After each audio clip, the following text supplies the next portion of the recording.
മഴ എന്നും നമുക്ക് ഗൃഹാതുരമായ കുറേ ഓർമ്മകളാണ്.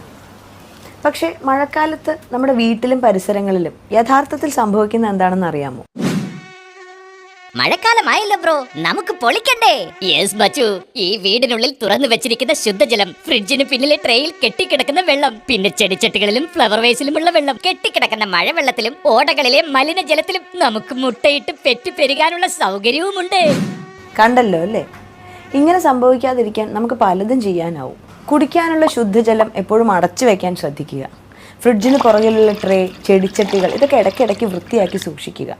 വീടിന് പരിസരത്ത് കിടക്കുന്ന ചിരട്ട, പ്ലാസ്റ്റിക് കുപ്പി ഇതിലൊക്കെ കെട്ടിക്കിടക്കുന്ന മഴവെള്ളം ഒഴിവാക്കണം. തിളപ്പിച്ചാറ്റിയ വെള്ളം മാത്രമേ കുടിക്കൂ എന്ന് നിർബന്ധമാക്കുക. വരൂ, ഈ മഴക്കാലത്ത് കേരളത്തിൽ നിന്നും പകർച്ചവ്യാധികളെ തുരത്താം. പ്രതിദിനം പ്രതിരോധം സൃഷ്ടിക്കാം.